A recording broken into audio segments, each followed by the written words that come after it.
A lot of men hear the term women's issues and we tend to tune it out and we think, hey, I'm a guy, that's for the girls or that's for the women. And a lot of men literally don't get beyond the first sentence as a result. It's almost like a chip in our brain is activated and the neural pathways take our attention in a different direction when we hear the term women's issues. This is also true by the way of the word gender, because a lot of people hear the word gender and they think it means women. So they think that gender issues is synonymous with women's issues. There's some confusion about the term gender. And actually, let me illustrate that confusion by way of analogy. So let's talk for a moment about race. In the US, when we hear the word race, a lot of people think that means African American, Latino, Asian American, Native American, South Asian, Pacific Islander, on and on. A lot of people, when they hear the word sexual orientation, think it means gay, lesbian, bisexual. And a lot of people, when they hear the word gender, think it means women. In each case, the dominant group doesn't get paid attention to. Right? As if white people don't have some sort of racial identity or belong to some racial category or construct. As if heterosexual people don't have a sexual orientation. As if men don't have a gender.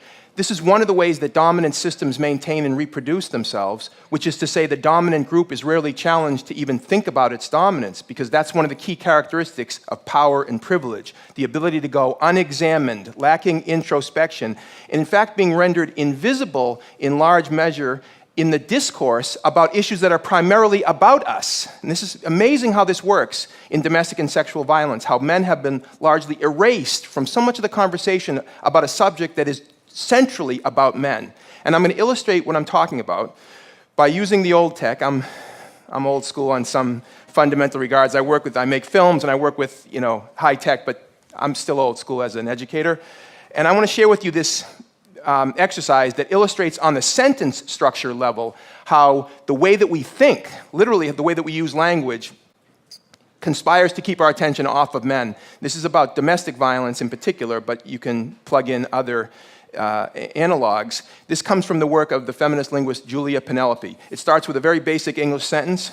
John beat Mary.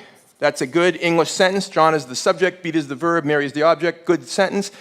Now we're going to move to the second sentence, which says the same thing in the passive voice.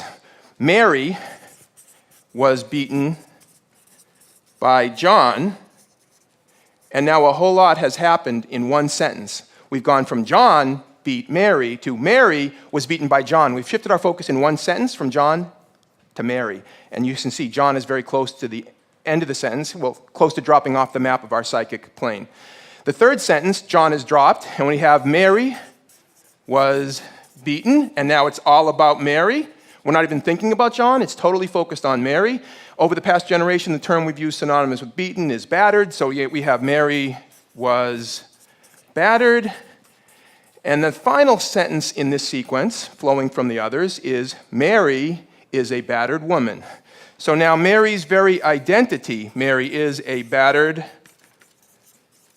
woman, is what was done to her by John in the first instance. But we've demonstrated that John has long ago left the conversation. Now, those of us who work in domestic and sexual violence field know that victim blaming is pervasive in this realm, which is to say blaming the person to whom something was done rather than the person who did it. And we say things like, why do these women go out with these men? Why are they attracted to these men? Why do they keep going back? What was she wearing at that party? What a stupid thing to do. Why was she drinking with that group of guys in that hotel room? This is victim blaming. And there are numerous reasons for it, but one of them is that our whole cognitive structure is set up to blame victims. This is all unconscious. Our whole cognitive structure is set up to ask questions about women and women's choices and what they're doing, thinking, and wearing. And I'm not going to shout down people who ask questions about women, okay? It's a legitimate thing to ask. But let's be clear, asking questions about Mary is not going to get us anywhere in terms of preventing violence. We have to ask a different set of questions. And you can see where I'm going with this, right?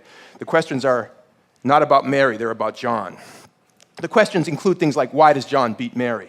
Why is domestic violence still a big problem in the United States and all over the world? What's going on? Why do so many men abuse physically, emotionally, and verbally and other ways the women and girls and the men and boys that they claim to love? What's going on with men? Why do so many adult men sexually abuse little girls and little boys? Why is that a common problem in our society and all over the world today? Why? Why do we hear over and over again about new scandals erupting in major institutions like the Catholic Church or the Penn State football program or the Boy Scouts of America, on and on and on, and then local communities all over the country and all the world, right? We hear about it all the time.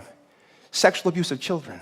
What's going on with men? Why do so many men rape women in our society and around the world? Why do so many men rape other men? What is going on with men? And then what is the role of the various institutions in our society that are helping to produce abusive men at pandemic rates? Because this isn't about individual perpetrators. That's a naive way to understanding what is a much deeper and more systematic social problem.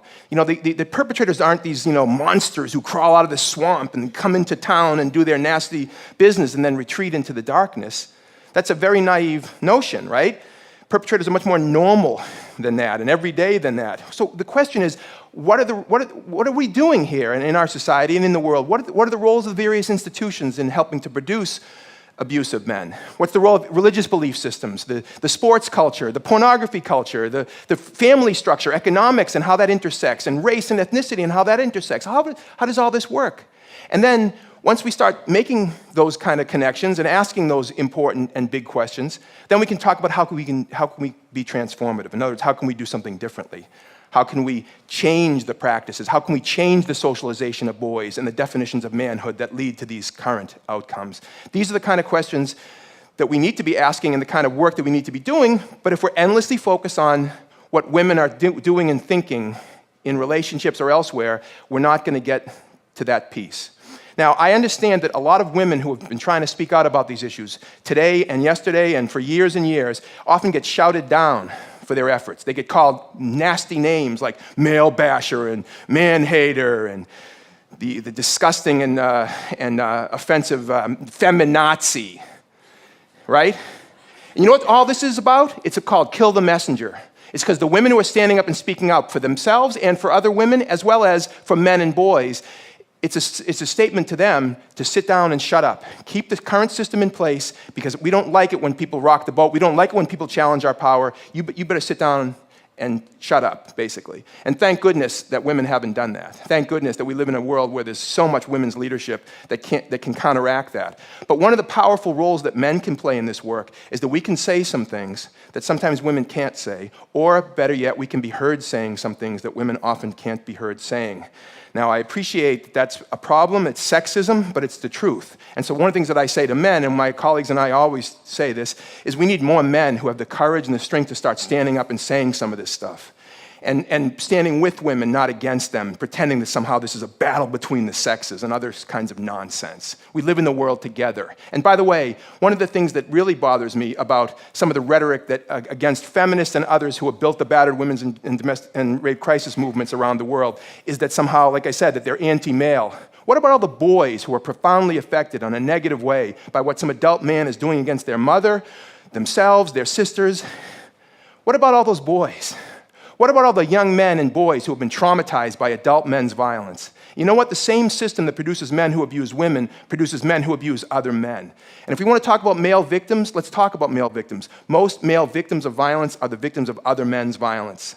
So that's something that both women and men have in common. We are both victims of men's violence. So we have it in our direct self-interest, not to mention the fact that most men that I know have women and girls that we care deeply about in our families, in our friendship circles, and every other way. So there's so many reasons why we need men to speak out.